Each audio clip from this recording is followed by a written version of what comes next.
इस टॉपिक में हम ऑटोकैड के यूज़र कोऑर्डिनेट सिस्टम को डिस्कस करेंगे। यूज़र कोऑर्डिनेट सिस्टम की टोटल 3 टाइप्स हैं: absolute coordinate system, relative coordinate system और polar coordinate system. Coordinate system में हम एक्स, वाई और जेड एक्सिस में काम करते हैं।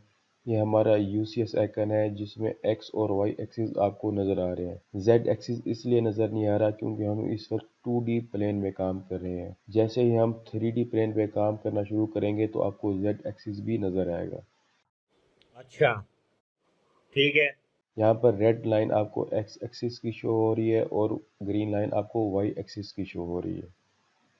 एक्स और वाई इन दोनों का इंटरसेक्शन पॉइंट ओरिजिन कहलाता है। इस ओरिजिन पर एक्स, वाई और जेड एक्सिस तीनों की वैल्यू 0 होती है। एब्सोल्यूट कोऑर्डिनेट सिस्टम में काम करते हुए हमारी सारी की सारी कैलकुलेशन इस ओरिजिन से ही स्टार्ट होंगी। यहाँ पर हॉरिजॉन्टल लाइन की तरफ एक्स एक्सिस की जानिब 5 बक्सेस हैं, उसके बाद एक मेजर लाइन है। सेम इसी तरीके से वर्टिकल साइड पे वाई एक्सिस की जानिब भी 5 बक्सेस हैं। तो अगर मैं यहाँ पर एक स्क्वायर बनाना चाहूँ तो इस सब की साइड की वैल्यू 5-5 यूनिट होगी।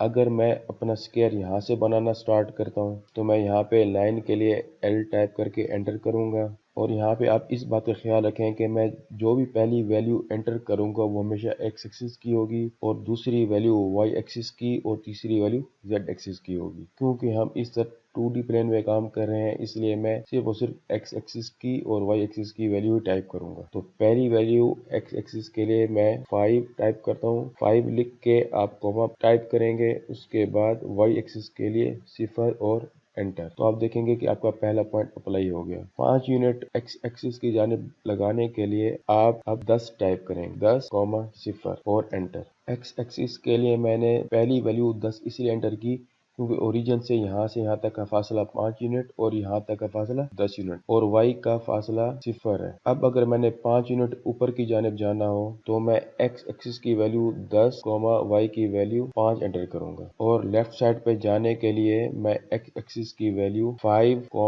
y की वैल्यू भी 5 टाइप करके एंटर करूंगा। और अगर आपने जहाँ से लाइन लगाना स्टार्ट किया है और अगर वहाँ पर ही खत्म करना चाहते हैं तो या तो आप C टाइप करें या फिर इस क्लोज पर क्लिक कर दें तो आपका ये स्क्वायर बन जाएगा। शायद आपको अभी तक इतना क्लियर ना हुआ हो तो मैं एक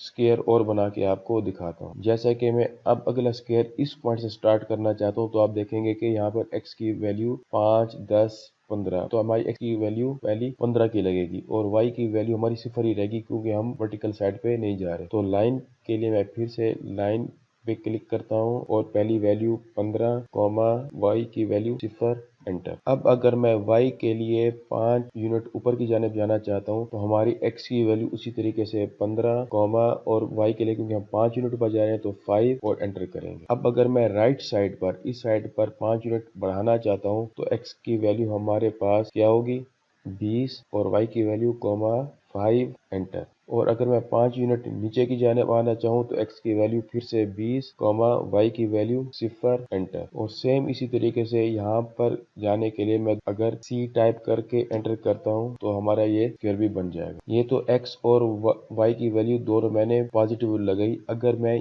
इस साइड पर एक स्क्वायर बनाना चाहूँ तो मैं फिर से लाइन कमांड अप्लाई करता हूँ, L एंटर। मेरा पहला पॉइंट ये होगा और इसके लिए वैल्यू x की एंटर होगी -10, y की वैल्यू 5 एंटर। और अगर मैं राइट साइड पे 5 यूनिट जाना चाहूँ तो x की वैल्यू हमारी होगी -5, y की वैल्यू 5 एंटर। 5 यूनिट नीचे जाने के लिए बल्कि मैं यहाँ पर 10 यूनिट नीचे चला जाता हूँ तो हमारी वैल्यू हो जाएगी -5, y की वैल्यू -5 एंटर। और 5 यूनिट इस तरफ जाने के लिए -10, -5 एंटर। और यहाँ पे क्लोज करने के लिए मैं अगर यहाँ पे क्लिक कर दूंगा तो ये हमारी एक रेक्टेंगल शेप ड्रा हो जाएगी। उम्मीद है कि आपको एब्सोल्यूट कोऑर्डिनेट सिस्टम की समझ आ गई होगी।